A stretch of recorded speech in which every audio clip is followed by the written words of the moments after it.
యుద్ధ మేఘాల నీడలో ప్రపంచం వణికిపోతోంది.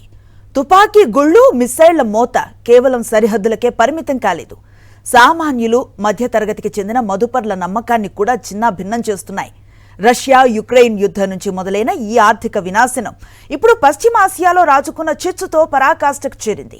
గడిచిన కొద్ది రోజుల్లోనే లక్షల కోట్ల రూపాయల సంపద ఆవిరైపోయింది.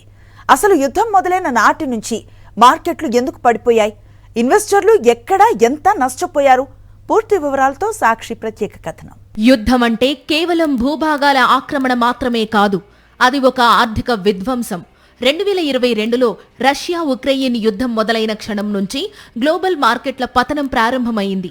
అప్పట్లో రష్యా మార్కెట్ కేవలం ఒక్క రోజులోనే 33% కుప్పకూలింది. తాజాగా ఇరాన్, ఇజ్రాయెల్ మధ్య మొదలైన యుద్ధం మంటలు దలాల్ స్ట్రీట్ ను కూడా దహించి వేస్తున్నాయి. భారత స్టాక్ మార్కెట్ చరిత్రలో ఇటీవలి కాలం అత్యంత దారుణమైనదిగా మారుతోంది.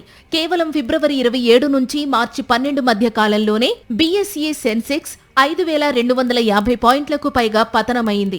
అటు నిఫ్టీ కూడా 8% మేర నష్టపోయింది.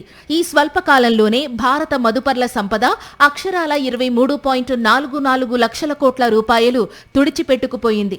యుద్ధం కారణంగా బ్రెంట్ క్రూడాయిల్ ధర బ్యారెల్కు $100 మార్కును దాటడంతో పెయింట్స్, ఆటోమొబైల్, టైర్ల వంటి రంగాల షేర్లు కుదేలయ్యాయి. భారత్ మాత్రమే కాదు, ప్రపంచవ్యాప్తంగా ఇన్వెస్టర్ల పరిస్థితి దయనీయంగా ఉంది. యుద్ధ తీవ్రత పెరిగే కొద్దీ ఆయా దేశాల ఎక్స్చేంజ్లు భారీ నష్టాలను చవిచూశాయి. అమెరికాకు చెందిన S&P 500 తన గరిష్ట స్థాయి నుంచి దాదాపు 5% పడిపోయింది. ఇంధన దిగుమతులపై ఎక్కువగా ఆధారపడే దక్షిణ కొరియాకు చెందిన కోస్పి 7.2%, జపాన్ నిక్కీ 3.2% మేర నష్టపోయాయి. రష్యా నుంచి వచ్చే గ్యాస్ సరఫరా నిలిచిపోవడం, పశ్చిమాసియాలో ఉద్రిక్తతల వల్ల యూరోపియన్ మార్కెట్లు 8 నుంచి 10% వరకు ఒడిదుడుకులకు లోనయ్యాయి. పెరుగుతున్న చమురు ధరలు, ద్రవ్యోల్బణం భయాలు వెరసి ఇన్వెస్టర్లు స్టాక్ మార్కెట్ల నుంచి పెట్టుబడులను వెనక్కి తీసుకుంటున్నారు.